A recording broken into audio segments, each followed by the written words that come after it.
Historia Canadiana is recorded on the unceded lands of the Kanien'kehá:ka First Nation.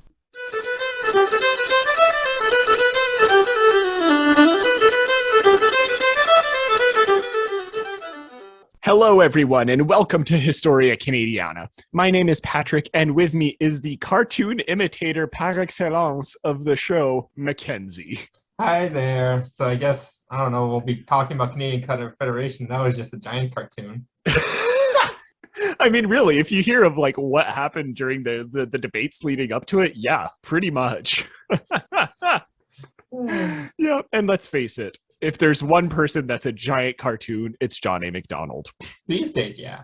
Well, even at the time, it's kind of fascinating. We'll talk about it when we talk about him per se during an episode, but 2 episodes. Yeah, but it was actually kind of fascinating. He was almost a lightning rod for political cartooning at his time.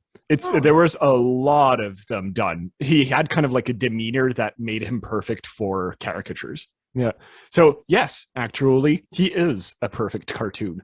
So yeah, today we're, as Mackenzie said, finally approaching Confederation. We kind of opened up to it last episode with Thomas Darcy McGee, but we're going to actually formally talk about it today. So if you want to know, we're pretty much going to talk about where the provinces are at, or future provinces are at the moment of Confederation. And we're going to be talking about the 2 conferences / debates that happened in 1864 that pretty much laid the groundwork for the British North America Act, which would solidify the Canadian project in 1867. And just I can't wait to talk about this whole Confederation thing. This is a striking moment in Canadian history that basically amounts to us going to Britain and essentially going, hello, sorry to bother you, but we've written up this document that we want to have our independence now, please. I don't suppose that'd be okay. Like there's actually a grain of truth to that. No, like there's both that and the fact that Britain was kind of like, okay, like it's enough. You can fly on your own wings now. Come on, just go, us please. Out of the nest. Literally, a signifier of Canada's relationship with the world at large. Like, do I have to, Mom? Yes. Now's the time. Damn leech. If America was the rebellious teen of the British Empire, Canada's the one that lives in the basement well into like their 30s. 35. Yeah. Inviting their friends over to play D&D. Damn, that hits home. I know, right? All right. Before we get started, obviously, we'd like to thank our patrons, Craig, Jessica, Elise. Yep, absolutely. They all are great at supporting the show. If you want to join them for $3 a month, you get an extra episode per month. So it's led by Mackenzie, called Pop Canada, and as the name implies, covers Canada from a more pop cultural, general, and modern perspective. We talk a lot about Canadian identity politics, what it means to sort of call yourself a Canadian, what that means, and what kind of impact and influence we have on the world, and how, in our most recent episode, we really talk about how it impacts and influences us. Yeah, definitely.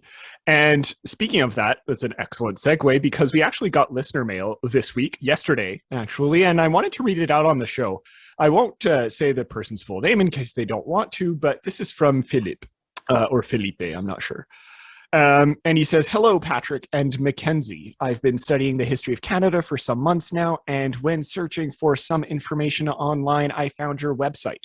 And I must say that it's quite a find. I love the idea of studying history while reading literature related to the period. I find it very refreshing. It gives much more life to the period than the ordinary economic and political history narrative. And he basically goes on to say that he'd love to know our thoughts about more general matters like the Canadian identity, literature, and history as a whole, right? As a concept. How do we approach it differently compared to, for example, European or American history or African, whatever. That's something that not only do we address in Pop Canada, but that Mac and I have actually discussed in the past of doing. This idea of stopping our narrative every once in a while and saying, okay, well, how do we understand Canada as an identity currently? Mm-hmm. So we're in the light of this email, we might bring this back after the Confederation episodes. We might bring this idea back. But yeah, if like Felipe, you want to let us know your thoughts about the show, send over an email or leave a review on iTunes or whatever. It is the kids do these days. So yeah, just leaving that out there. Thank you, Philippe, for your message. It's very appreciated. All right.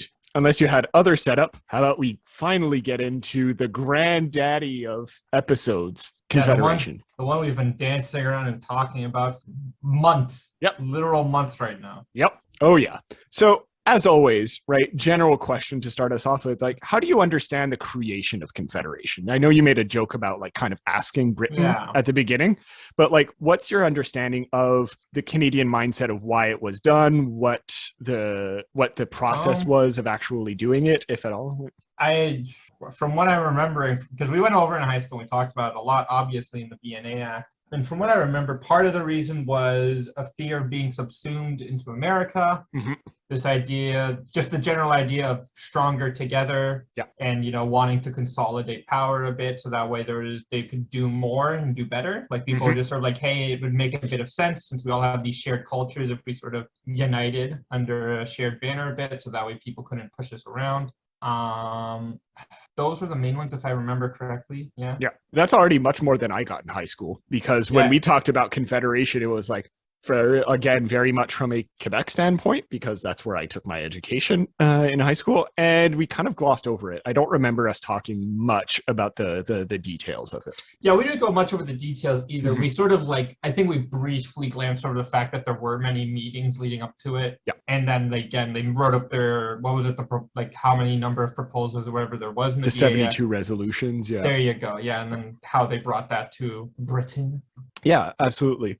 Very much like the idea that I think most people have of Confederation is like there was the colonial period, and then sometime in 1867, we just kind of decided, hey, why don't we get together? But as we'll see with this episode, by the fact that we start in the late 1850s, and most of the episode that we're going to talk about today takes place in 1864, Confederation was a process. It was a process of negotiations, of debates, of push and pull, both within the colonies and between the colonies in Britain and America and all kinds of other things at play. And so it was a much slower process than I think a lot of people recognize. It took a solid, from the beginning to the end of actually considering it, it's about 10 years, right, of actual thinking about the Confederation project. Which I think goes to show of just how much either people took it seriously at first or rather cared, right? Because there was no expediency to a lot of this, as we would imagine. As anything goes with the government, it is a long process. Right. So I just wanted to start out with the idea that obviously Confederation, like I said, had been floating around, and we talked about this in the Thomas D'Arcy McGee episode with his own advocation of a lot of what we'd imagine as a Canadian identity or a new nationality, as McGee called it. Right. The idea had been floating around for some time in various ways, shape, or forms. Right.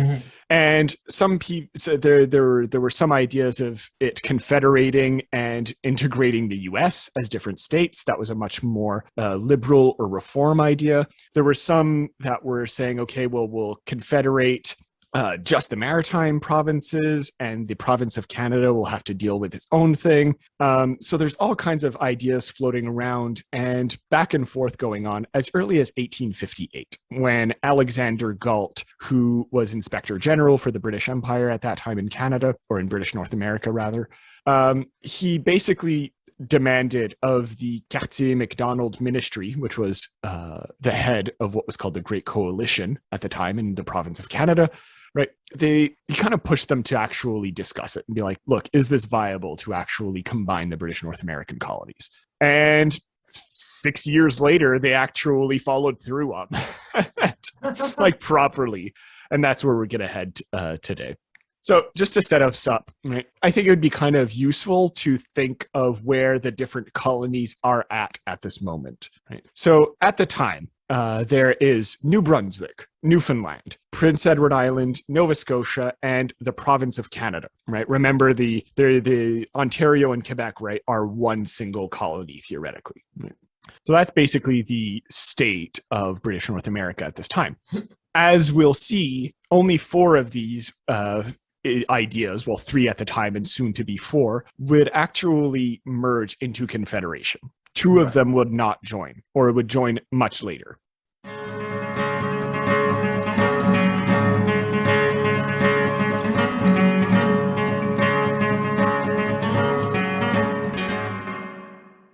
So we'll start off with New Brunswick. And we'll start off with actually the ones that we haven't spent that much time on this show. So like Prince Edward Island, New Brunswick, that kind of thing.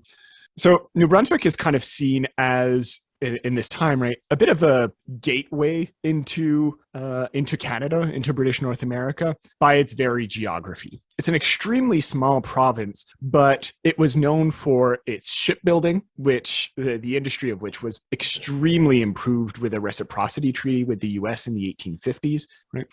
And it would actually go through a bit of a personal conflict, right, as to whether or not it should join Confederation when two things happened. One, the reciprocity treaty failed, right, to be renewed, and that the Fenians started to invade, right? So all of this would lead to very conflicting ideas within New Brunswick, right? So, for example, the anti-Confederation government, which actually had been in power for a great part of the 1850s and 60s, they would fail to renegotiate a treaty with the US, right? A reciprocity treaty. But that kind of forced New Brunswick in a way to kind of fly of its own wings, in a sense, and really consider like, okay, if we're not actually going to do something with the US, we might do something with the rest of the Canadas a bit more properly, especially our other maritime provinces with which we have a lot in common, especially this idea of shipbuilding.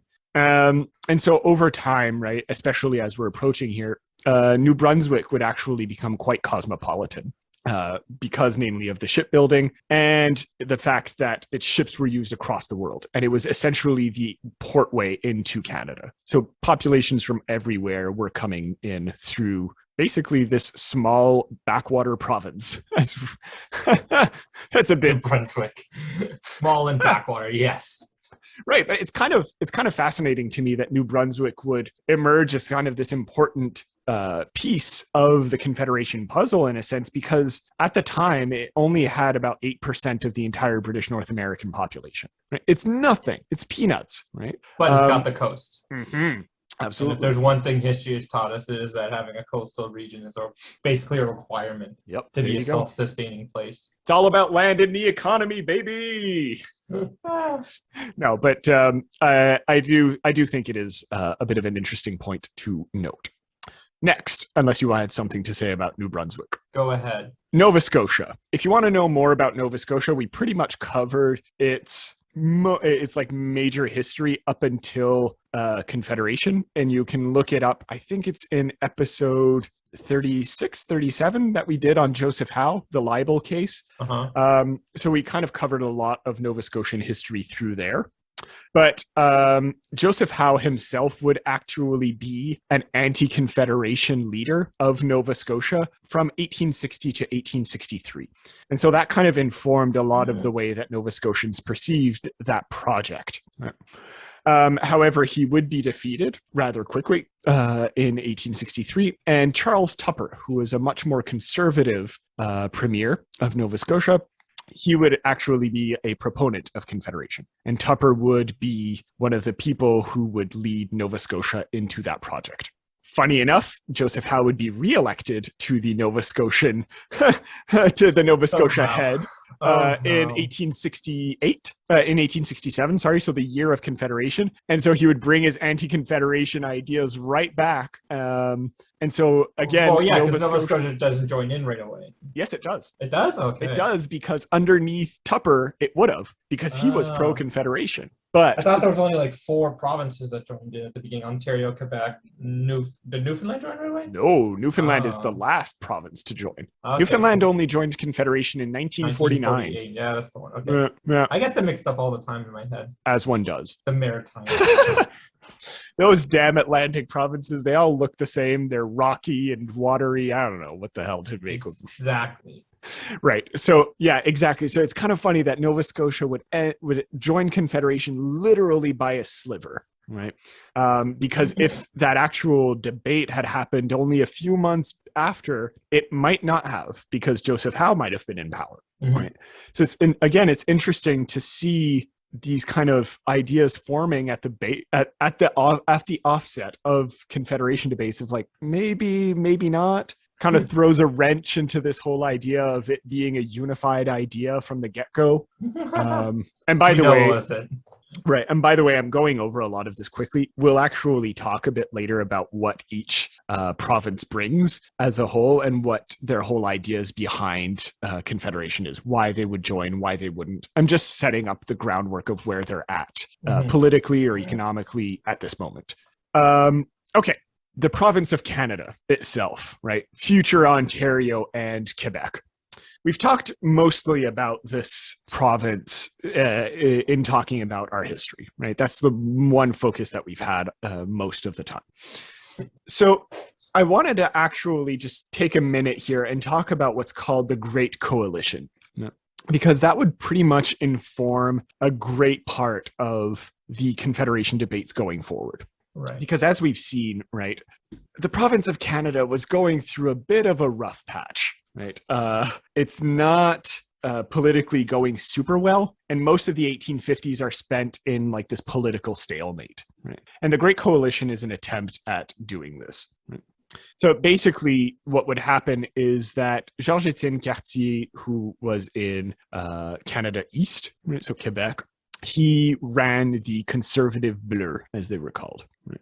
And John A. Macdonald ran the kind of conservatives in Upper Canada or Canada West. Oh, nice. Right? So that's where their association comes in. Right?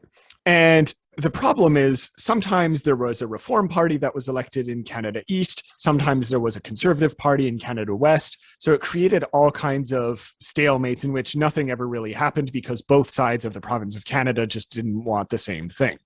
So the Great Coalition basically happens when a section of the Reform Party, or what we now know as Liberal Party, right, which had representatives like George Brown, William McDougall, Oliver Mowat, and, you know, you had other ministers as well, like Hector Langevin, Alexander Galt, who I mentioned earlier, and as was the subject of our last episode, Thomas D'Arcy McGee.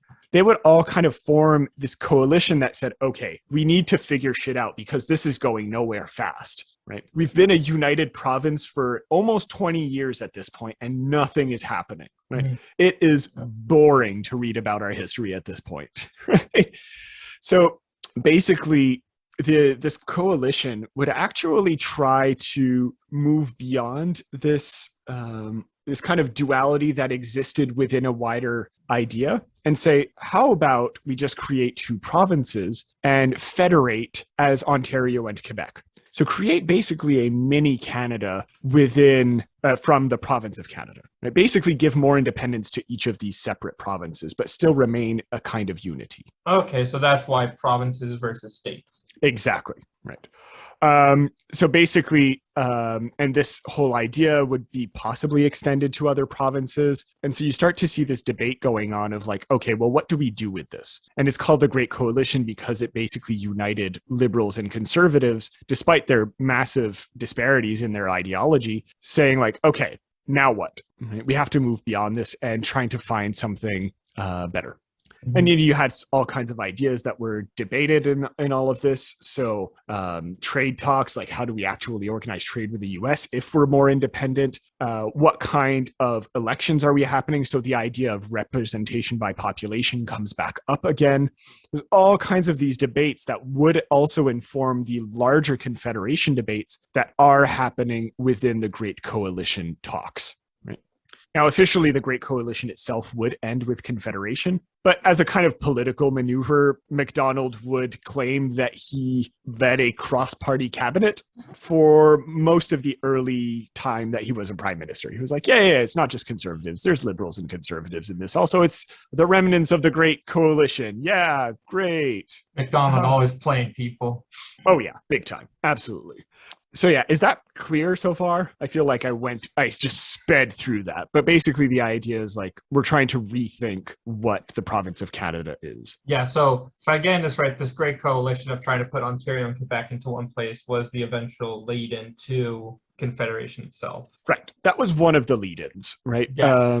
Because obviously there is there's a lot more going on. And the idea, right, is that you see a lot of this concept of merging or provincializing, if you will, happening throughout the British North American colonies, right?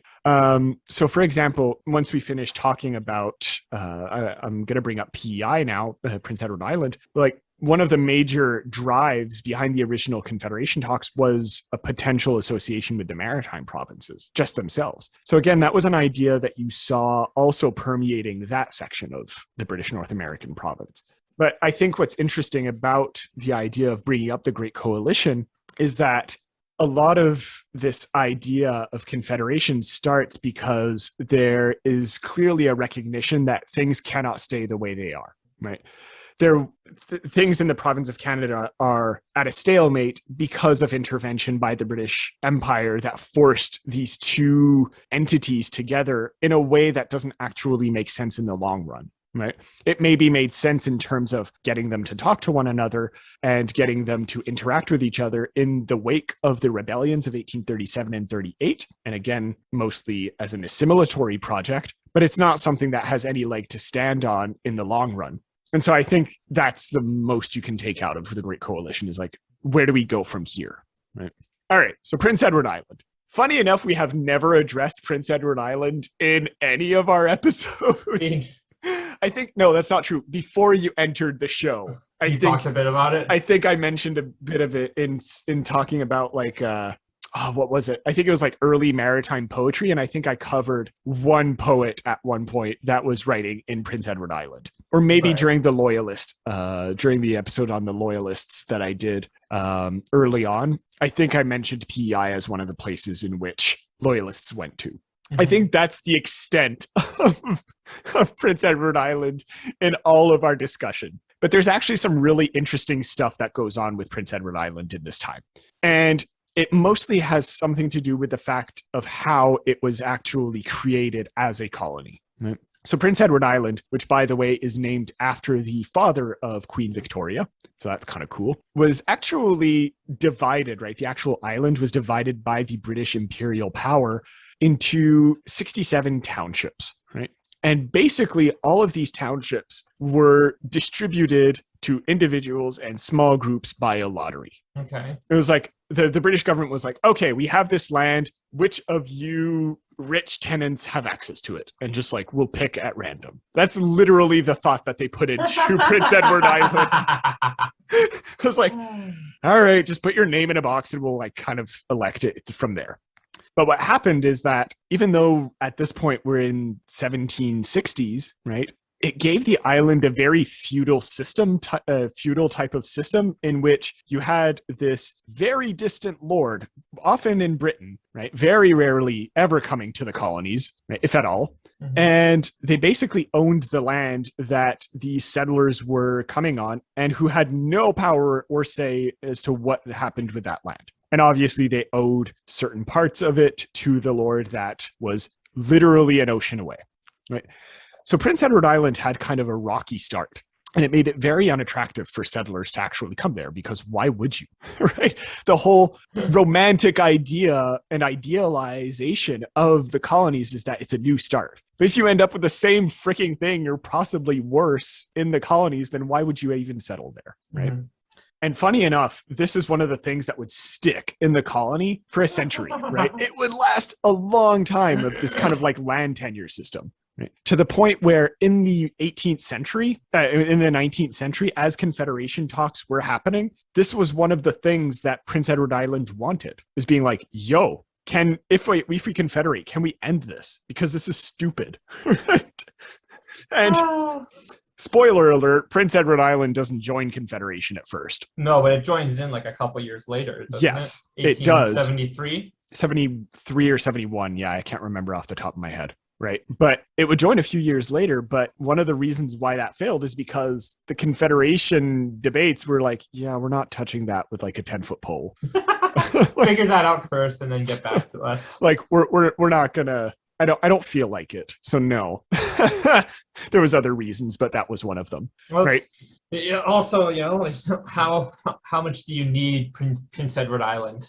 Yeah, and Prince Edward Island was also saying like, how much do we need you? We'll get into like the question, like railroads is obviously a question that's going to come up a very early on in these talks, obviously. But that's something that they're also going to be like, but why? Like, do we need this? Do we need you? Right. I mean, it sounds fun and all, but do we need to confederate? So I guess that's going to be a big question for some of these maritime provinces for joining. Because the plain ones, they didn't join right away, but they started just sort of fell in as time went on. Yeah, because they were bred for that, in a sense. Yeah. At the time we're speaking here, the Western ones are the Rupert's Land, right? The Northwest Territories. Exactly. So they were just bought in. They were literally bought, and they became provinces, similar to how in the US, territories would become states when there was a population, there was a big enough population to actually justify the creation of a structure in a system, right? So a lot of that was like incited and built, right, and constructed. But we'll get to that like 100 years from now.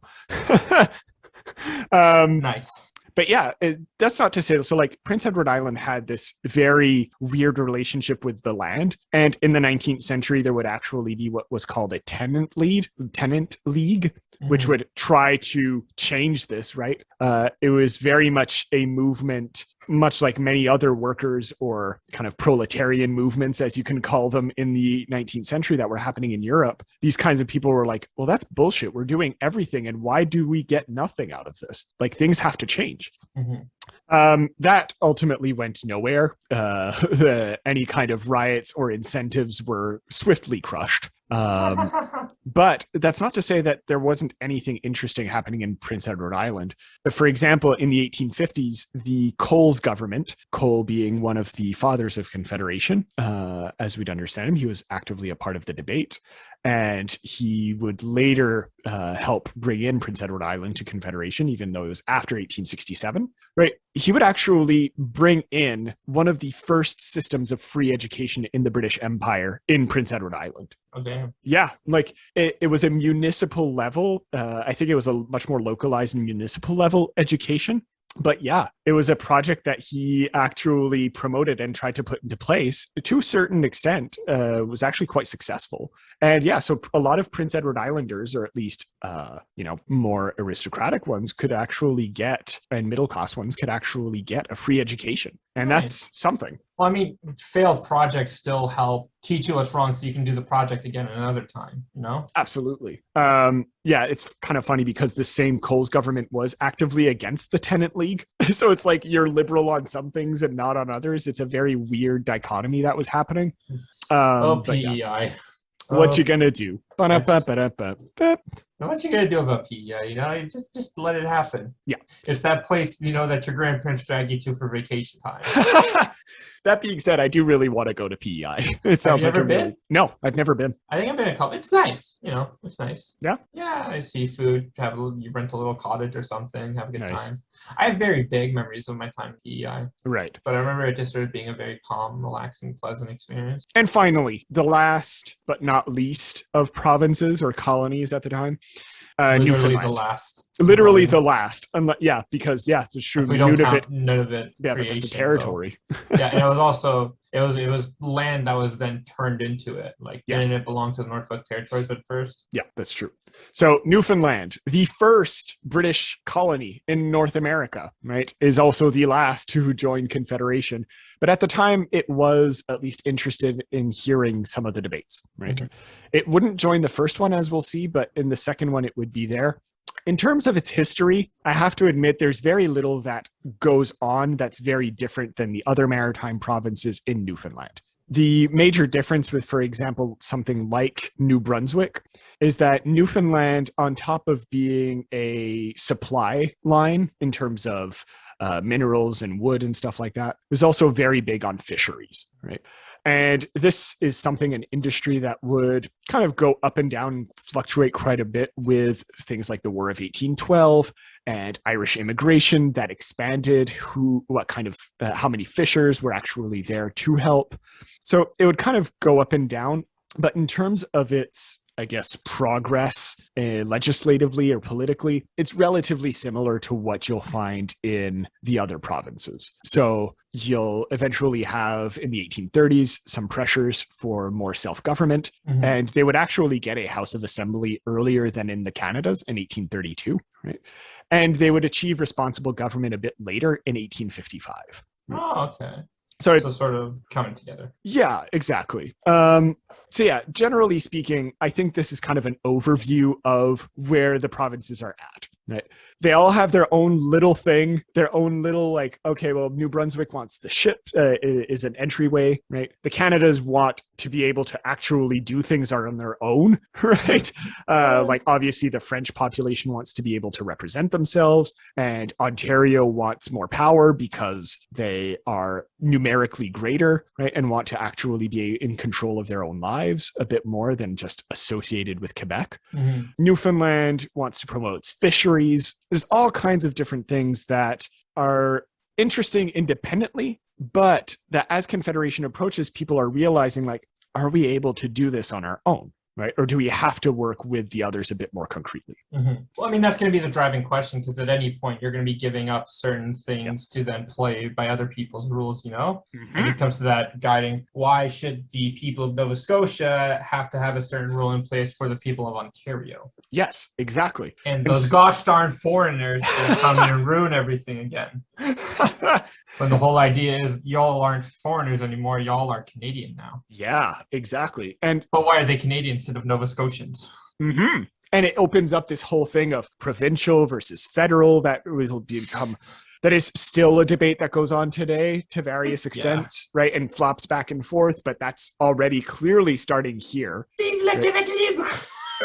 But like, even you see it, like, yes, obviously that's a more modern version of it, but you see it in like the anti-Confederation movements that happened in New Brunswick and Nova Scotia, right? Sure. And Newfoundland that wouldn't join until 70 years after this, right? And still to this day, I think a lot of Newfoundlanders feel like gypped by their entryway into Confederation. Why are they gypped? Why do they feel gypped? There was a whole thing about whether or not it was actually a popular choice or if it was kind of forced onto them by Canadian political and economic decisions during honestly, they didn't really have a choice at that point, post-World War II, 1948. Exactly. Like, get on board or go fuck yourself. And there was also the Depression that kind of, it was less a feeling of associating in any way, shape, or form with the rest of Canada, and more of like, if we don't, we're going to economically crumble. Yeah. Right. So that's where. Well, so they were still a British territory then? They were their own dominion.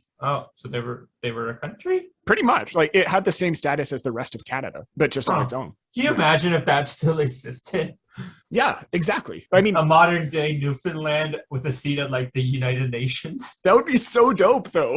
That'd be hilarious. I'd love that. But we'll get into that obviously later, where there's a whole thing that we can talk about. We can obviously do a whole episode, and we'll do a whole episode about Newfoundland's entry into Confederation. Cool. But I think there's a really interesting passage in this book called Egotists and Autocrats, which I think is great. I've mentioned this on the show before. It's a really great book. It's written by a poet. Great book for great men. Well, it basically talks about the prime ministers of Canada. Okay. Right. And there's literally a page and a half where it says "Run up to Confederation." Right.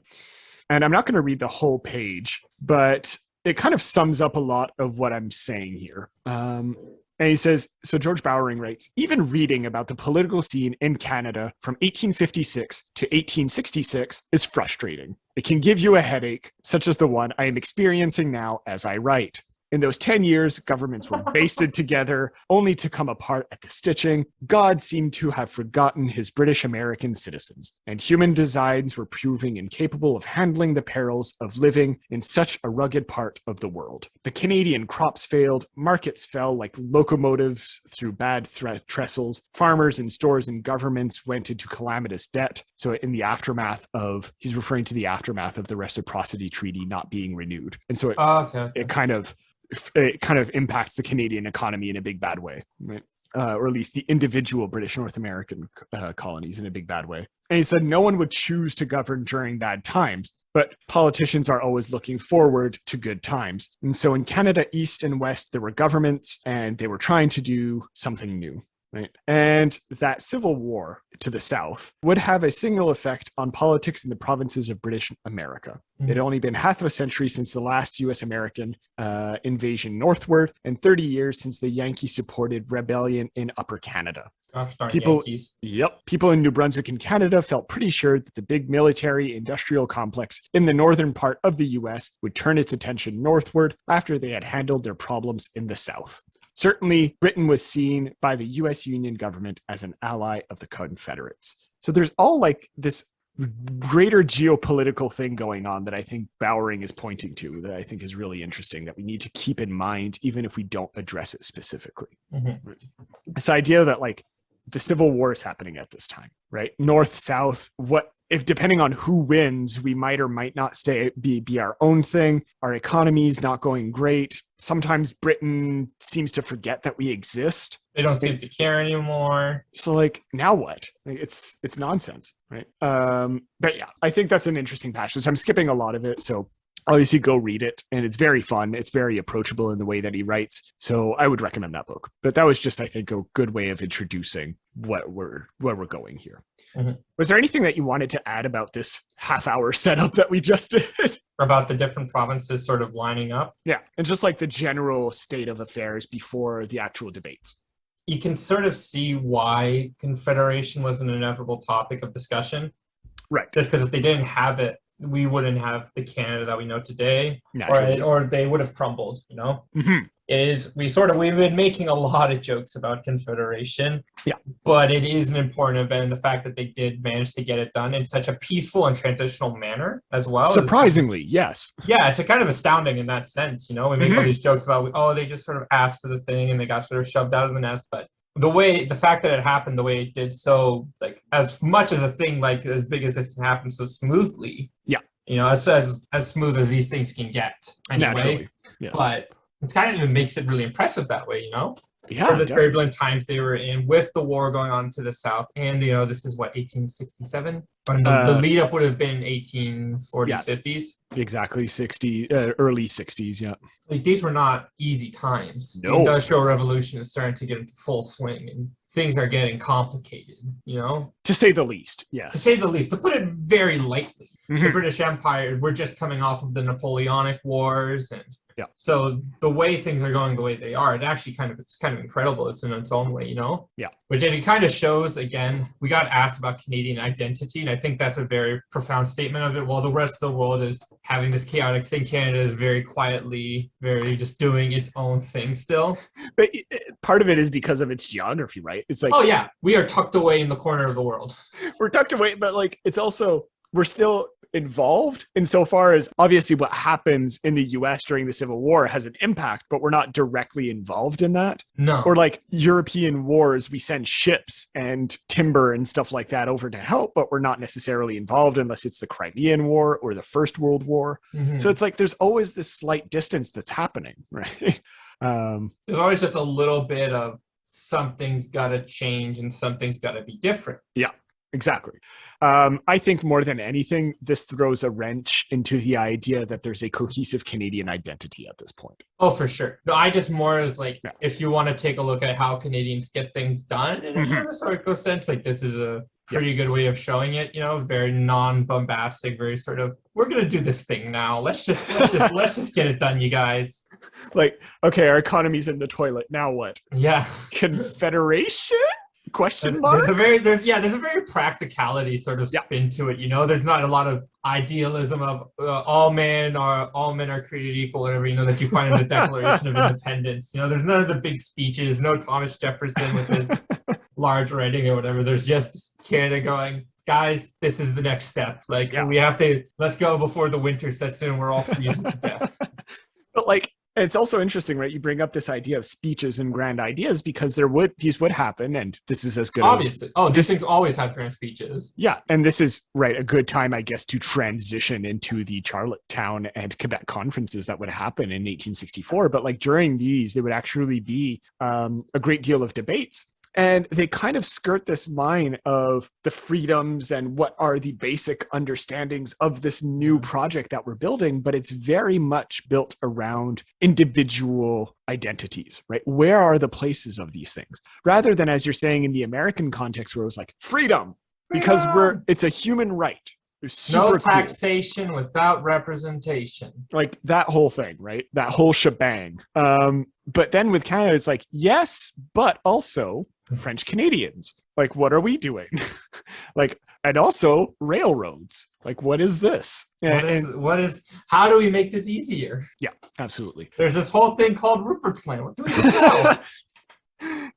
But yeah, obviously we're making light of it, but I think it's a very important distinction to make about like the kind of rhetoric that's being thrown around is very different. It's less inflammatory or incendiary in a way, and a bit more, as you're saying, pragmatic. Right. Again, like I'm sure definitely there's still going to be some big speeches stirring things of nationalism and so on and so forth. Yeah. But the degree to which it occurs is different. You know, we don't have our speeches and our documents quoted back to us. And even when you're learning about history notes, but I never remember once actually like having a major quote from one of these major documents being said to me in history class. Of course not, because most of them are boring as fuck. Yeah, we didn't have any of the big lines, you know? The one that we remember is the Durham Report, because it's like, at least here in Quebec, because it's like the French Canadian, because we hammer it home in our school, is like, because the French Canadians have no culture of their own. And like that kind of informs the rest of like where we're going.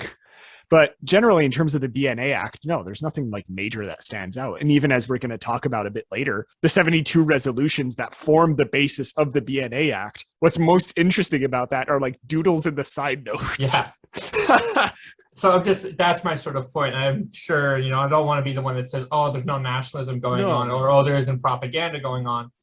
But it's like, it's to a much lesser degree. Any sort of our speeches or big quotes, and again, only the ones I know from Quebec happened more in the 80s. And like when we're having the Quiet Revolution and all that sort of stuff. Absolutely. You know, it's kind of interesting to me, and obviously there's propaganda. We've talked about propaganda on the show before, but we'll talk about like some cultural elements a bit later. And this idea of propaganda is very interesting to bring up now. And I think part of the reason is because there isn't this great national push that necessarily has like an identitarian flavor to it, right? There is much more of an individual provincialist vibe. And I think a lot of the like arts, the art and plaques that we're going to be looking at is a way to bring together and to reform this idea that a nation was the goal here, or like that a single identity was a goal here, when it's not quite the case. It might have been the case for some people that they found an association with their British North American compatriots, certainly,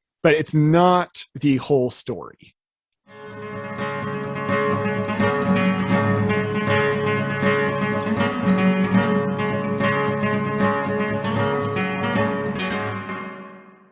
So, 1864, right? From September 1st to September 9th of that year, the maritime provinces would send delegates to Charlottetown, right? And this is mostly at the behest of the wider colonial office back in Britain that says, look, your colonies are cool and all, but they're very small, and it's a bit whack to actually administer them individually when you're such tiny things that could pretty easily be one province. Right. So just consider it. Like, see what happens. See if you like it. Yeah, exactly. Try it out. It's like when people are trying to recruit you for a cult. Just come to the first meeting. It's fine. Johnny McDonald secretly trying a pyramid scheme. That's the way my friends always sell it to me, you know? Like, just come to the first meeting, see, like, listen to what we have to say, and maybe we'll sell it to you. And then at the meeting, they're like, do you want to be a self-made millionaire? Do you want to work from home and make 6 figures? A day? A day? Do you want to be your own boss? Of course. Join Confederation. We have what's going for you. But no, basically the colonial office is like, it would probably be easier if you guys are one province, or at least like one administrative unit, similar to what's going on in the province of Canada. See how well it's going for them. And the Maritimes are like, look, I don't really feel your vibe right now. But we'll at least meet because we're not that far from one another, and I haven't seen the other premier in a while, so why not? So they meet, and actually, because of the whole discussion that the Great Coalition had been having, right, in the late 50s and early 1860s, they hear about this meeting and are like, do you mind if we sit in on this? Like, exactly kind of like what you're saying. It's like, come to the first meeting. And so there's delegates from the province of Canada who include John A. Macdonald, Charlottetown Cartier, Galt, etc. Right? George Brown. I'm not going to name all of them because there's like 35 delegates. Forever. You can find them in the resources. Yes, absolutely. One of the cultural items that we have is a painting, and they're all there. So they come in, and the idea of we're just looking, quote unquote, quickly turns into a very serious debate of being like, you know what? Maybe the maritime provinces don't want to merge together, but maybe we can make something work, all of us. The ones that are here. Yes. So obviously the ones that are here. So we have Nova Scotia, New Brunswick, PEI, and the province of Canada. Which is Ontario and Quebec. Yes. So Newfoundland is not there for this first one. They don't care enough. Their economy is strong enough to be there. And no delegates from British Columbia exist. Because they're on the other west side of the land mass. So they're just like, why does this affect us? And then they join, like, what, 3 years later? 3 or 4? Yeah, so when the railroads finished. 81? No. Yeah, 1871. 71. So 4 that makes years. Sense. Yeah. I got the list here for when each one's joined. So it's the 4 main ones, and then it becomes Manitoba and the Northwest Territories. So when they buy Rupert's Land, I guess. British Columbia, PEI, the Yukon, sort of setting themselves up against the Russians and the Americans in Alaska, and Alberta and Saskatchewan in 1905, and then Newfoundland and Labrador 1949. Right. So exactly. British Columbia, it's its own colony, but it's not, obviously, like you said, they're on the other side of the freaking continent, so they're not going to join this just yet. And you basically have 2 major opinions in this debate, which is saying like, okay, well, let's talk about this. What would actually happen if we did confederate? Right? Beyond what just the colonial office wants. So you have on the one side liberals, right, or the Reform Party. It takes on different names at different times, or you have liberal reformers, whatever. Right? What we generally consider a bit more center-right or a bit more left-leaning today, I guess. Not quite the case at the time, but like that's our general understanding. And the liberals were much more in favor of something closer to what the United States was. They weren't necessarily advocating annexation. Some were. That was definitely a consideration, and it would continue for some time. But if confederation was to happen, it was like, well, much more provincial autonomy, and the federal state takes a bit more of a backseat. Right? That was more of their side. The Tories or conservatives were much more in favor of a strong centralized union. Right? They wanted to basically copy Great Britain in Canada. Like that's what they wanted. They wanted everyone to be British in North America, but under a different name. Basically, I see a lot of resentment against the French Canadians in this proposal. Ooh, yeah. Oh, yeah. You must be British. We will make you Britain. French Canadians. Oh, whoa. Tic-tac, tabarnak, man. Whoa. Let's be... Hey, comme toi, s'il te plaît. Like, let's talk about this. Right. But it's kind of interesting because, right, we have this idea of conservatives, as you're saying, is very British-centric, right? But as we mentioned before, you had people like Charlottetown Cartier who were conservatives, but French-Canadian conservatives working alongside Macdonald. And during this actual debate, right, Cartier himself would rise up and be like, look, I'm all for a strong central government, but I think there has to be definitely a bit more autonomy than what the upper Canadian conservatives are proposing here, right? Because I'm all for the British concept of law. Cartier was very much on that side of like, look, there's democracy, there's a certain amount of freedom that's allotted to certain people, of course, but the general idea, he's behind it, but he's like, but I don't want to lose who I am in the process, right? And to his credit, he didn't just advocate this for French Canadians in Quebec. He also advocated this for the maritime provinces as well, saying like they may be small, but they have their own like charm, so to speak. So it's not quite fair that Upper Canada gets all the benefits and none of the, because there's no risk for them to say like, oh yeah, strong central government, of course, because it'll favor them, right? So it's interesting that even within the conservative idea, right, you'll have these divisions a bit more of like what is exactly the autonomy of provincial and federal rights, right? Which I think is kind of cool.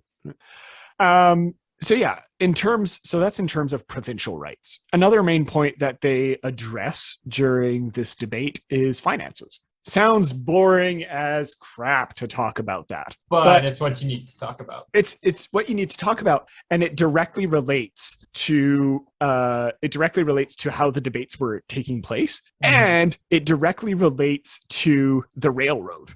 Right? The railroad, the real reason we're doing all of this. Hell yeah. Johnny McDonald saw trains and he was like, choo choo. I want that. He's like, okay, tell me more. Tell me more. You're telling me this baby can colonize so many First Nations people? Are you telling me it can colonize people at hundreds of miles an hour? What? Damn. Now that's what I call efficiency. We're making light of it, but this is a horrible situation that we should not make jokes about. We're going to talk about more about it, especially about John A. MacDonald. Yes, definitely. We're going to talk about it. But also, we're going to be talking about it soon, as exactly like this whole move westward is definitely going to become a talking point of like the actual treatment of the natives beyond just death. Yeah. Once we get to Manitoba, we're going to be talking Riel, I'm guessing. Oh, yeah. Riel is one of our soon-to-be episodes. It's going to be in like 3 episodes. Or at least the first Red River Rebellion, which happened in 1870. Yeah. The first. So, yeah, in terms of finances, right, it becomes a whole thing because not only we're basically dealing with individual colonies that each have their own debts. Upper Canada and the Canadas in general have a enormous amount of debt. Right? It is staggeringly high, especially compared to the maritime provinces. And so it's a bit hard to say like, oh yeah, we'll confederate and bring all of our resources together. And, the maritime provinces are going to help pay off the debt that we made because of our own problems with banks that we covered in an earlier episode. Right. And, we're just going to sweep that under the rug. Right. And the Maritimes were like, wait, no. Wait a second. Wait, hold on. Well, excuse me. That's where another speech comes in, and Alexander Galt, who we mentioned again before, he kind of made the argument that it made sense that the Canadas had a higher debt because of their higher population. Right. And that opens up to a whole discussion of what we now understand as like the equalization of the debts that happens in Canada, right? Or what you call in French péréquation. So basically, we have a system in Canada in which certain provinces are allotted a certain amount of money depending on how much each of them made or didn't make, right? And you kind of support each other that way. So it kind of opens up to this whole idea as well, like who owns a debt to what? How do you separate this? And this relates to the intercolonial railway because it's kind of the driving element of whether or not people stay into Confederation or not. Right. So what's your idea of like the railways? Like do you have any knowledge of the history of railways in Canada or like where it kind of came in? I knew it was one of the things that was why they're pushing for Confederation almost. The ease, like again, they wanted to go from sea to shining sea. Yeah.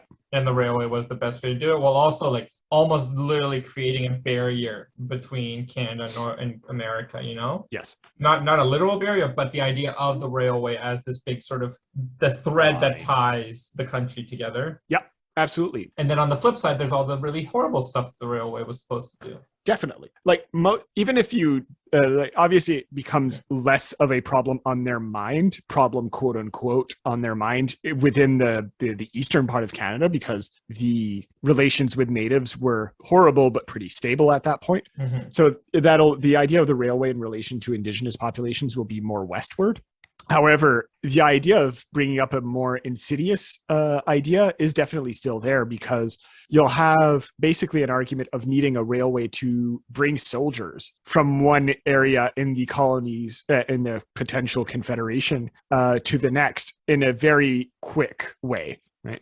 So and that becomes an active debate of like, look, if the Americans ever invade, again, remember this is during the Civil War, we need to be able to mobilize our soldiers quickly. And we can't do that now because they'll basically have to walk.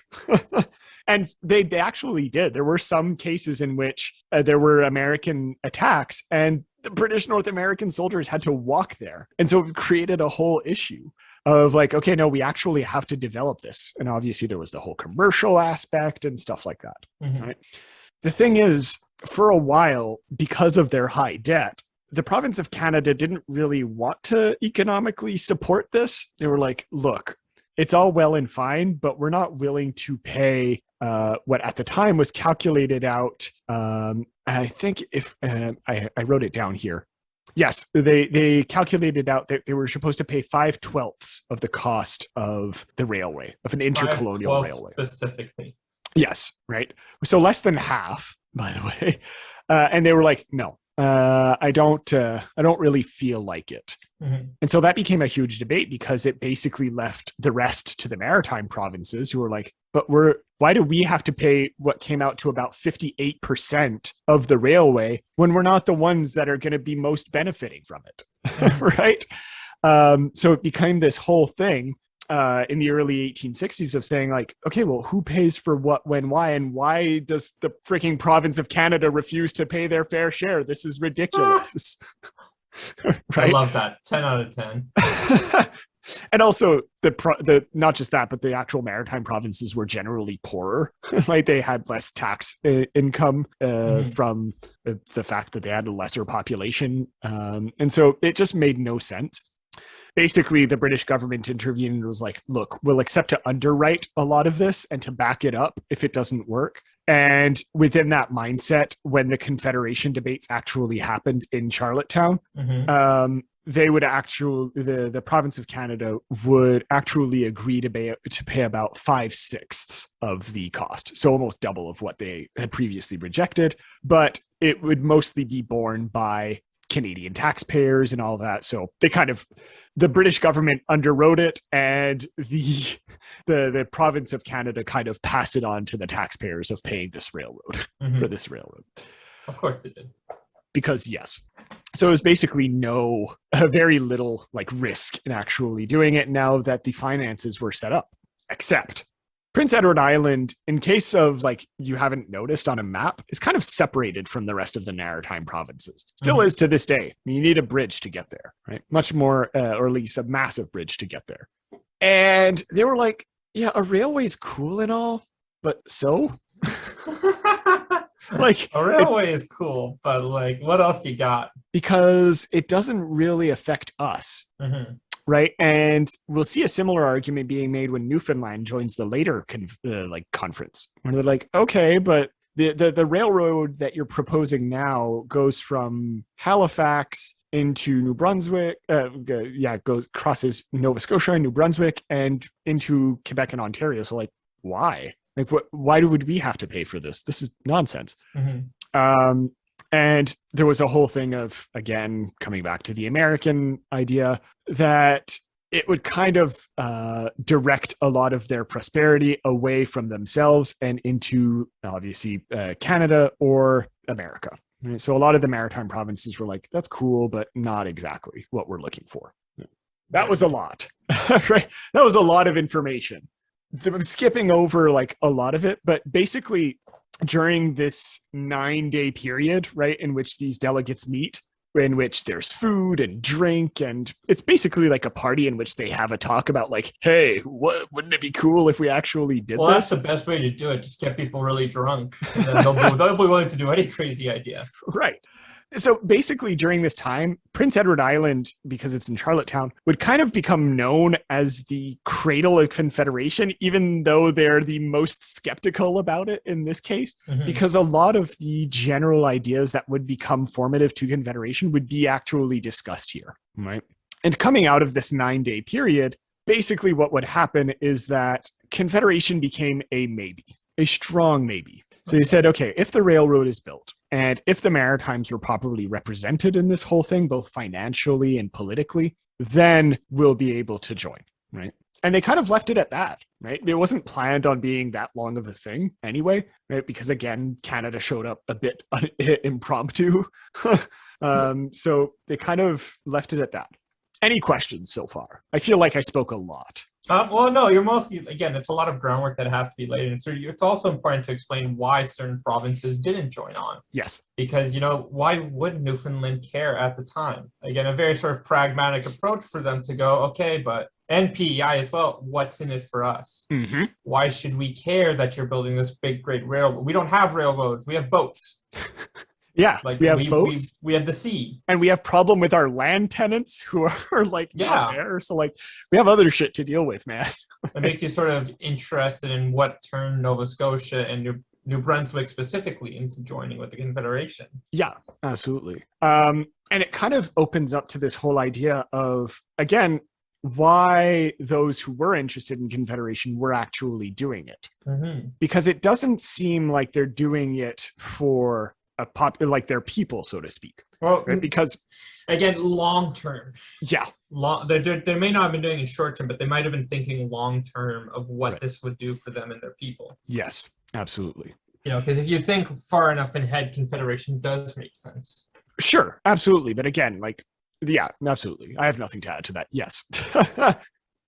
Okay. I don't know. To me, that sort of seems like they may not have been thinking in the moment, but in a long-term sort of effects, it had this sort of larger, how do I say this larger thing that comes in, Yeah, absolutely. This larger effect that they work into it with their long-term effects. And they're like, okay, well, the people aren't going to be happy right now, but that's not what matters. Yeah. We're seeing an encroachment of the growing empire of America. Our main ally, Britain, is on the down low. So we need to find a way to like shift ourselves into high gear to make sure we'll be okay. Yeah. And even if it's not something that's planned necessarily ahead, right? The idea of like, at least we're trying, right? It might not work out in the end, but at least like, it's something, right? It's something new. It's something different. And part of the reasons, one of the things that we'll address in the later conference, right? In the Quebec Conference, which takes place a month after, right? On October 10th, October 10th to 27th after, actually. So it lasted for over 2 weeks. And again, partying and drinking and eating galore. Basically, what happened was a lot of them were like, okay, well, that's cool.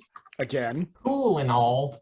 But it's like, what are one of the things that was discussed here is like, okay, well, are we able to come and go as we please? Like, how do we bring in new people? Can we leave Confederation if it's a that's a whole thing that like maybe not.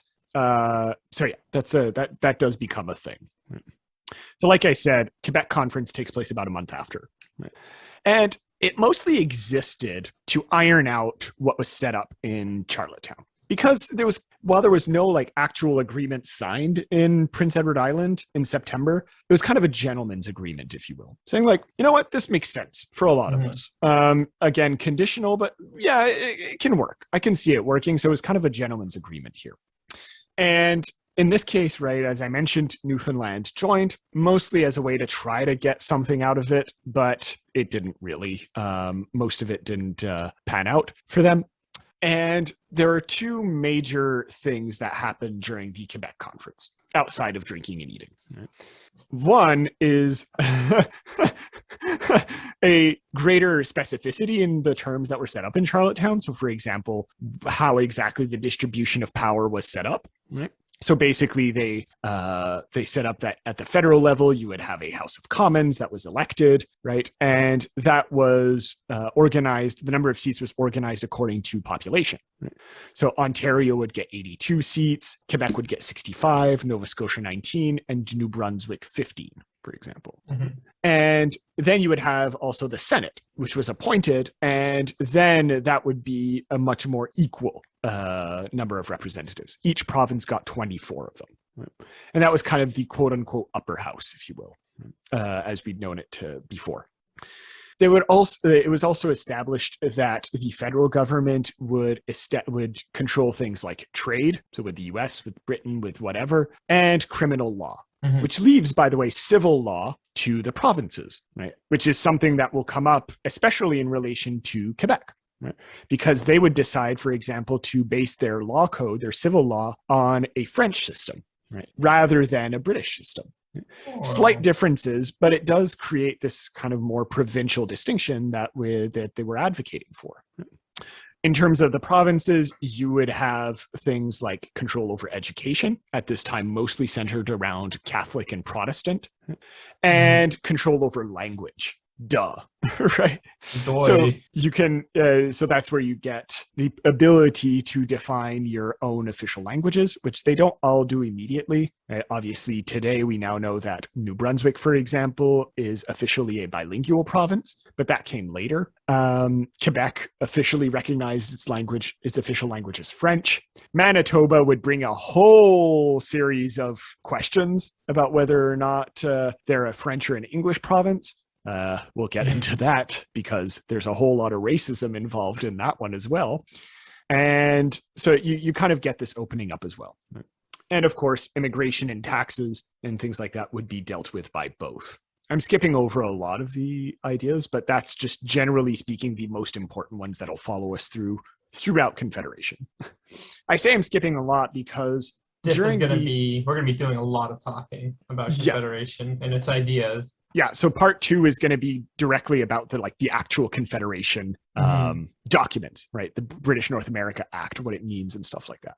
And so I wanted to bring up something interesting here because it's during this debate, right, or during this conference that you would see the drafting of what was called the 72 resolutions or the Quebec resolutions, right? Which, did you find that image I was telling you about online? Which one? The Quebec resolutions, the one with the doodles? No. Okay. Well, you keep going. So the 72 resolutions are basically a more detailed version of what we've been talking about throughout this entire episode. So they basically set out these different points of saying like, okay, well, this is what the new Confederation project will be like. And it would form the basis of the British North America Act. All these faces. Okay, so I take it you found it, right? Yeah. Okay, so the funny thing is with this thing is that out of the 72 of them, most of them would be drafted by John A. Macdonald. Mostly because he was the one that actually had any type of legal training, as we'll see in our episode. Like, just imagine him telling people that, they'll be like, I got the legal training, I'll take care of it. You guys just relax. He straight up. Honestly, straight up, because he was very open in saying that basically he felt like if he didn't do it, it would just basically be like monkeys running around, not having any idea what they were doing, right? Which goes to show two things. One, he was actually like the one with legal training because he was a lawyer by trade, and that he was a very pretentious person that thought that nobody else could do what he did. Oh, we already knew that one. But what Mac was laughing at is that there's images that you can find online, and again, I'll link them in the show notes. It's very funny that on the copies that you can find of these 72 resolutions, these Quebec resolutions, there's just doodles in them. Like, this is an official document or close to official document, like something you want to present to the British authorities and say like, look, we're actually doing something interesting. And if we actually look at the images, in the margins, there's just a bunch of faces and doodles that are done by presumably Macdonald himself, right? What do you make of this? Him having his own doodles, or? Yeah, or just like the idea of like the level of seriousness with which this is taken. I think it's kind of fascinating. Again, right. You see all the faces he's drawing. You have to wonder, like, was he just staring at people, and as he listened to them talk, he was like, "Yeah, sure, yeah, of course." Like, you know, can you like look sideways for a second? Are you okay? Like, Tupper, look over there. Yeah, hey, look over there, a bird. I also like that there's some stick figures running around. Like, if you look at the bottom of the document above that like dark figure that I think is Macdonald himself, I'm not sure. You just have like a bunch of stick figures running around. Which, okay, this tells me one of two things. Either John A. Macdonald was shit-faced and not really paying attention, or, well, actually, it can tell you two things, right? That, and he just wasn't really paying attention. He thought it was more interesting. Or it kind of told you the bit more colloquial nature of what was going on here in this time, right? Where you're just like, we're having a friendly chat. And no one, like, we're taking it seriously, but it almost seems like a formality at this point, right? Which I think is a very interesting way to think about it, that I don't know if there's anything true to this. That's just me basing myself off the fact that there's doodles and that no one really seems to mind, or like, yeah. So I don't know. I just thought it was kind of interesting to bring up. Okay. So like I said, we're going to be covering, you can look up the 72 resolutions online, no problem. They're all there. I'm mostly interested in talking about this when we actually cover the British North America Act in our next episode, just because it's mostly an extension of what we're seeing here. Right. But if you look through it, you do definitely get some things like, for example, in the Federation of British North American Provinces, the system of government best adapted under existing circumstances, right? We're ensuring harmony and permanency in the working of a union, and would be a general government charged with matters of common interest for the whole country, right? And interestingly enough, you already have, like, Prince Edward Island is included in this resolution, even though it wouldn't actually end up joining a few years later. So things change over time, and we'll see that next episode of like what exactly changed between 1864 and 1867, in which Nova Scotia, with which Prince Edward Island would be like, no. And already in the same number, in number 2, you can see like provisions will be made for the admission into the Union on equitable terms, right? Newfoundland, the Northwest Territories, so already bringing in the idea of assimilating the West. Later. Yeah. And British Columbia and Vancouver. So they are thinking forward, right? And even though the British still hold theoretically, or at least the Hudson's Bay Company still officially owns the Northwest Territories, you can already start seeing the workings being like, what if we buy this, right? There's a lot that's being set up here that I think is very interesting. Did you have anything that you wanted to address with these conferences? So we kind of went over the Quebec one quickly, but it's mostly a solidifying of what. Again, it sort of keeps track of what the conferences are supposed to do, and again, they are our version of what's the name of the American ones? What they did, because they had their own conferences, didn't they? In like Philadelphia. And for like the drafting of the constitutions and stuff like that. Exactly. Yeah. This is our version of that, essentially. Not within a context of war, but yes. No, but you know what I mean. Yeah. No, definitely. So I wanted to bring up something, right? Because people might be wondering like, oh, this is a cultural history of Canada. Where's the culture here? So again, they'll be linked in the show notes. But there's 2 pieces that I think were very interesting to bring up for this. On the one hand is a plaque representation of the Charlottetown Conference. And the other is the famous painting, or recreation of a painting because the original burned, but a recreation of a painting that exists to this day of the Quebec Conference. And if you're wondering what that is, the painting is of the Fathers of Confederation, which again, we'll probably discuss a bit more later in more detail about who they were, what they were doing. What they were on about. Yeah. So again, this is mostly of a setup thing, but just to kind of go off of this, right, in terms of artistic representations of this moment. How about we start with the plaque, right? Let's do it. What do you see? Like, what is this, Mac? Like, how would you describe this plaque for people who might not be looking at it? Oh, I don't know. It's a plaque, man. It's one of those things. Yes, it's a plaque. No, but it's kind of interesting because you see a very theater presence of it. It's very theatrical. It's got curtains, columns on both sides sort of framing the image in a very square format, as if there's a large stage going on. Yeah. And also a lot of Roman imagery.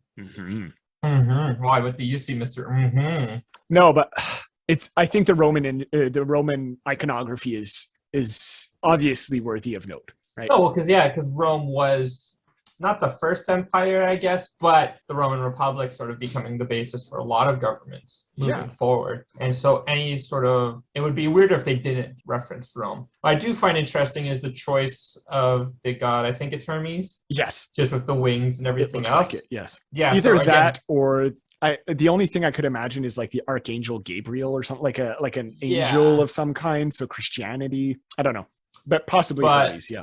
So what sort of makes me interested with that is because, again, he was the god of messengers, traveling, and so on. And he was a sort of jack of all trades god filling a bunch of roles. Yeah. And so it sort of plays into that idea of Canada, again, sort of trying to just keep things practical. They're doing this to, like, again, the railroad, sea to shining sea, all those sorts of reasonings for the Confederation. They are trying to be as large and travel as much as possible. Yeah, absolutely. This isn't, they're not using Zeus or any of these other big, powerful representations and deities. They're keeping it very small, Yeah, I mean, keeping it very small, but also...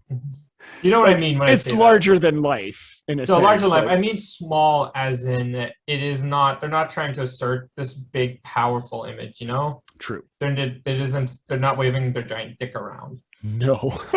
I mean, MacDonald is in a sense because you see him right there at the front. Oh, MacDonald. Like the one that's sideways with his hand up, that's John A. MacDonald. Mm-hmm. So very much taking this role of a Julius Caesar type, right? Which is very interesting. And yeah, I also think it's interesting insofar as it reinforces a lot of the ideas of kind of reinscribing history. Okay. Because, right, if you look at the actual indication on the plaque, right, you say, in the hearts and minds of the delegates who assembled in this room on September 1st, 1864, was born the Dominion of Canada. Oh, Canada. So this plaque actually is located in Charlottetown.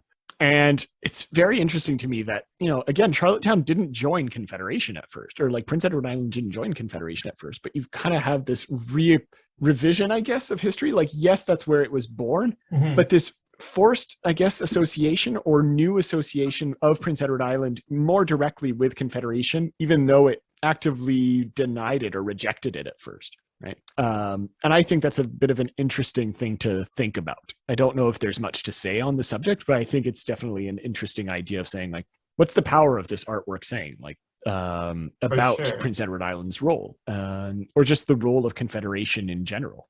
Right. Yeah, it's hard to sort of see all the different, but you can sort of see the names of all the founding fathers of Confederation. And then it looks like the four main provinces are on the corners. Yes, it seems like it. Yeah. Their coat of arms. Yeah, so you'd have at least, so you'd have on the one hand, I think that's Nova Scotia in the top left. I think that's Quebec top right with the fleur de lis. Yeah, definitely. And you'll have New Brunswick at the bottom left. I think. Yeah, I think that's it. And Ontario in the bottom right. Ontario. So yeah, definitely. Also, if you zoom into that, do you see what's written underneath the tree? Like just above MacDonald's head? No, why? What is there? Parvi sub incenti. Yeah, it's actually Parva sub ingenti. Oh, wow, look at Mr. Fancy here. I looked it up. It's the only reason. I thought it was incenti also, and then they Google corrected me. Yeah. But it's interesting, not only, again, Roman iconography, so very much like opening up to this imperial idea of Canada, or at least imperial association with the British that's never quite leaving, or at least that's still strongly associated here. But actually, I looked up the translation of what that means. Parva sub ingenti, or igenti. I don't know how to speak Latin. It means the small under the protection of the great, or the small beneath the vast. Right? Yeah, okay, makes sense. Yeah, and often it was actually, and I think that was actually used. It's actually the motto of Prince Edward Island. Right, it would become the model of Prince Edward Island, and I think that's an interesting touch, because you can obviously make all kinds of claims about how much divisions in society exist in Canada and stuff like that. But I do think it's an interesting thing that they're trying to bring forth with this plaque. Right. I can see it. Yeah. Is there anything that you wanted to bring up more about this one? Again, I thought I like the theatrical nature of it, as if there's a big production. There's almost as if Canada is entering onto the world stage in sports now. Yeah, I was like. And at that same token, it's opening night. Yeah, there's in that exact same way, you have this sort of thing of Canada also being a bit of a play, So it's like the joking part of it, almost satirical, poking fun at it. Yeah, obviously. What would Canada be without its satire? So we've been going on for a while. I just wanted to touch upon briefly with the other painting. The Fathers of Confederation. So the only thing, like, obviously you can say a lot about this in terms of who is considered a father of Confederation. And it's obviously a very gendered perspective. And there's actually James Cockburn. But no, right, there's obviously a whole lot that you can say about that. And there's been some research, or at least some writing done about the so-called mothers of Confederation, because at these conferences, a lot of the wives and daughters of the people were there. And, we know that's where we get our information from. Yeah, that's what you were saying. We were talking about this before recording, but like a lot of their letters inform what happened during Confederation, or like during the conferences. And, it's a bit it's obviously unfortunate that they're completely left out of this because they're not considered quote unquote part of the official debates, but they were definitely there, both at Quebec, which is what this painting represents, and at Charlottetown. So obviously we can bring that up. But I think what's most interesting, aside from a bunch of middle-aged white dudes just sitting around, is the background. I think that's probably the more interesting part of this painting. Right. Okay. Like, where is it leading open to? It's leading open to ships. Yeah, the water. It's I don't because would Charlottesville be next to a large river like that with ships and all that sort of stuff? I mean, so would Quebec. They have ports. Yeah. I'm just wondering, like, how much of this was artistic interpretation for sure, creation. Oh yeah, definitely. You can definitely make that argument. But I think the iconography is still striking, right? Opening up to this future, right? This wide open space that's leaving open to commerce and settlement, right? Because there's houses being built, right? Just around McDonald, who's obviously center stage in this this whole thing. Yeah, obviously. So, he's there and he plays the Jesus role basically in this Last Supper type Jesus. Of thing. He's confirmed McDonald is the second coming of Christ, obviously. I'm surprised he didn't pull that for himself, honestly. I mean, if he didn't pull it for himself, other people did. And it just goes to show, like, the power of this image. And we've never shied away here from saying that there are certainly problems with McDonald, but, like, for a long time, and this painting was recreated, by the way, right around the centenary of Canada. So in 1968, and the other plaque, right, showing him in imperial regalia. There's most certainly some religious and powerful iconography attached to this human. He's a guy like everyone else with his flaws. Very big flaws. Big conversation we'll be having about him and his flaws. Yeah, but we don't really see that in this. Right. And I think that definitely plays into this wider discussion that we've been having of our imagination of Confederation. It's not a perfect thing. It was extremely flawed from the get-go, which is why it took like 10 years to actually materialize into something tangible. And even then it wasn't over. Right. So I think that's definitely something that's interesting to bring up. I mentioned here in the show notes that, like, there's an interesting transition in terms of artistic production that's happening around this time, from painting to photographs. Again, Thomas D'Arcy McGee. I think we'll leave that discussion to the next episode. The kind of transition into modernity. We've been talking for a long time. Yeah, we've been talking for like an hour and a half at this point. So I think we'll leave that to the next episode, where we'll talk more concretely about the British North America Act, the actual artistic transitions that are happening, and what it means for Canada to enter the quote unquote modern world. Right. And yeah, we'll talk more concretely about all kinds of other issues. Why Prince Edward Island and Newfoundland didn't join in the end. And obviously, we can was excluded. We can play a game of, like, who was excluded. Yeah. Which, if you want the quick rundown, Irish, Catholics, French populations were very much... Indigenous populations, Black populations. If you weren't a white English Protestant. Yep. And a man. And again, Irish Catholics, yes, or like French, yes, they did exist. But, like, for example, in the Maritime provinces, we've talked about the Acadians. They weren't at all considered in this discussion. No, there were no delegates for French speakers in New Brunswick. Right? It didn't matter. So there's all kinds of things that you can talk about in that sense.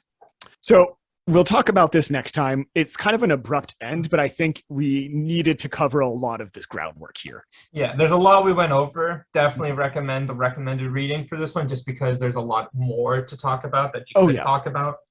I always recommend, like, by the very limitations of this form, that's the reason why I put the further reading in the show notes. There's a bunch of other stuff that you can look at, a lot of resources that unfortunately I get through the university and that sometimes isn't quite accessible to the general public. But, like, there are definitely some interesting things that you can look into for free and that I definitely highly recommend. All right. Did you have any final thoughts about this? I know I spoke a lot on this one. It was less of a discussion. I'm sorry. No, we had some good discussions, I think. Yeah. Okay. Choo-choo, I'm a train. Choo-choo, I'm a train. Thanks, Choo-choo, everyone, I'm a for bus. listening. Again, if you want to leave a comment or send an email like Philippe did at the beginning of the episode, feel free, please. And Mac, tell them about what goes on over on Patreon.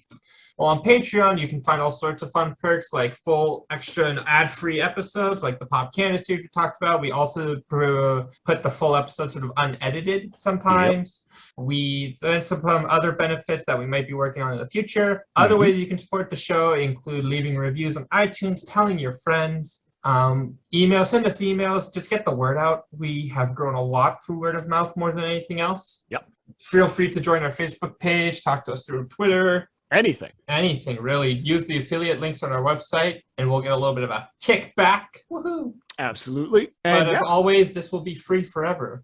Definitely. We don't want to charge for this because that would be kind of stupid and shitty.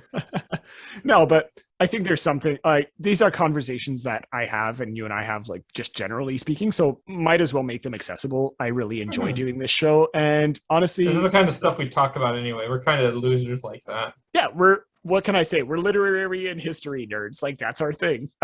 Yay! So yeah, we'll obviously talk about all of that more greater in-depth stuff next time, where our literature will probably be literally the British North America Act. Fun stuff. All right. Thank you, everyone, for listening. We'll see you next time. Bye. Bye-bye. Bye, buddy.